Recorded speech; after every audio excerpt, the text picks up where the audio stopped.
Hello दोस्तों, आपका बहुत बहुत स्वागत है फिर से आपके अपने channel one step to success with RK में। दोस्तों, इसके पहले भाग में इस वीडियो के भाषा और व्याकरण पहले पहले सीरीज में हम लोगों ने पढ़ा कि भाषा के कितने रूप होते हैं, क्या स्वरूप होते हैं, उसके बारे में हम लोगों ने पढ़ा। इसके आगे सीरीज में आज की वीडियो में हम जानेंगे कि भाषा की उत्पत्ति और इसका आरंभिक स्वरूप क्या था। ब्रह्मांड में हमारे सौर मंडल की उत्पत्ति हुई, उसके पश्चात पृथ्वी अस्तित्व में आया और धीरे धीरे जीवों का आगमन शुरू हुआ। धीरे धीरे पृथ्वी पे जीवों का आगमन शुरू हुआ। वंश वृद्धि के लिए सामूहिक जीवन या कम से कम जोड़ों में जीवन व्यतीत करना। पृथ्वी पे वंशों की वृद्धि के लिए ये जरूरी था कि वंश वृद्धि के लिए जरूरी था कि क्या किया जाए कि वो कोई भी एक जोड़ा हो, कम से कम एक जोड़ी हो जो एक साथ जीवन व्यतीत करे। सामूहिक रूप से जीवन तभी संभव है जब व्यक्ति एक दूसरे के भावों को समझ सके, एक दूसरे की भावों और भावनाओं को समझ सके।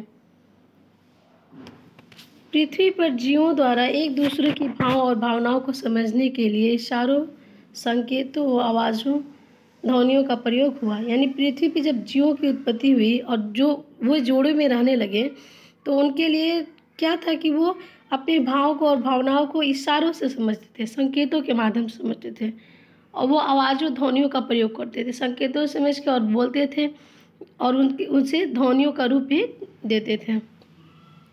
भाषा और व्याकरण का संबंध। अब जानेंगे भाषा और व्याकरण का आपस में कैसा संबंध है, क्या संबंध है। भाषा से व्याकरण का वही संबंध है जो प्राकृतिक रूप से प्राकृतिक विकारों के साथ विज्ञान का है। भाषा का व्याकरण का संबंध प्राकृतिक विकारों के साथ विज्ञान। भाषा से व्याकरण का वही संबंध है जो प्राकृतिक विकारों के साथ विज्ञान का है। भाषा वाक्यों से बनती है। भाषा किससे बनती है? वाक्यों से बनती हैं और वाक्य शब्दों से बनते हैं और शब्द मूल ध्वनियों से बनती हैं। वाक्यों में इन्हीं के अंग प्रत्यंगों का अध्ययन किया जाता है। इस प्रकार ये भाषा और व्याकरण आपस में संबंध रखते हैं। व्याकरण की परिभाषा। आगे हम जानेंगे व्याकरण की परिभाषा क्या है। व्याकरण की परिभाषा कामता प्रसाद गुरु ने दिया है।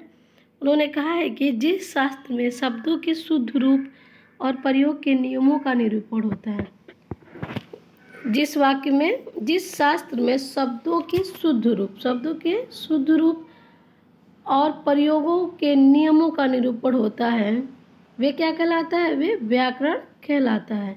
कामता प्रसाद गुरु जी ने ये व्याकरण की परिभाषाएं दी है। व्याकरण की उत्पत्ति कैसे हुई? व्याकरण की उत्पत्ति वी प्लस आ प्लस करण से हुआ, जिसका अर्थ है भली भांति समझना। यानी कोई भी बात को, कोई भी शुद्ध रूप को भली भांति मनुष्य समझ जाए, वो क्या होता है? उसका व्याकरण कहलाता है। व्याकरण हमें क्या बताता है? नियमों तथा उनके प्रयोगों के बारे में बताता है। भाषा के इन सभी नियमों का अध्ययन जिस शास्त्र के अंतर्गत किया जाता है उसे व्याकरण कहते हैं। यानी भाषा के इन सभी नियमों का अध्ययन जिस शास्त्र के अंतर्गत किया जाता है उसे व्याकरण कहते हैं।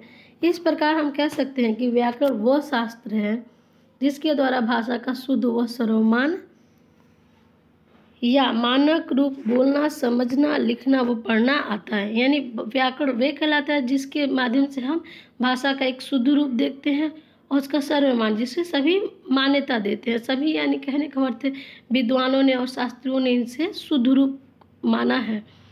मानक रूप बोलना, समझना, लिखना तथा पढ़ना आता है।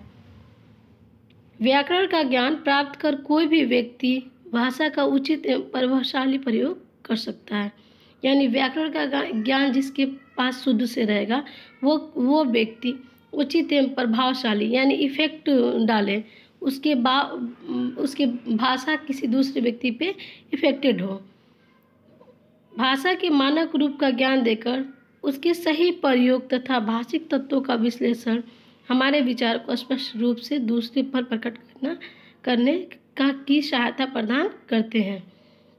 यानी भाषा का मानक रूप होता है, जो शुद्ध रूप होता है भाषा का, उसका ज्ञान देकर उसके सही प्रयोग तथा भाषिक तत्वों का विश्लेषण हमारे विचारों को स्पष्ट रूप से दूसरे पर प्रकट करने में सहायता करता है। यानी हम जो बोलते हैं वो बिल्कुल स्पष्ट रहता है, उसमें कोई वो नहीं रहता। यानी विश्लेषण, भाषिक तत्वों का विश्लेषण हमारे विचारों को स्पष्ट रूप से दूसरे पर प्रकट करने, यानी दूसरे को जो बता रहे हैं उस पर वो क्या करता है, इफेक्ट डालता है। ठीक है, कि वो बात क्या है, वो बात जो बोला जा रहा है वो शुद्ध है और वो शुद्ध है और वो सहज है। ओके, आज की सीरीज़ में बस इतना ही। आगे नेक्स्ट वीडियो में हम भाषा किन किन राज्यों में कौन कौन सी भाषाएं बोली जाती है इसके बारे में चर्चा करेंगे। तब तक के लिए बहुत बहुत धन्यवाद।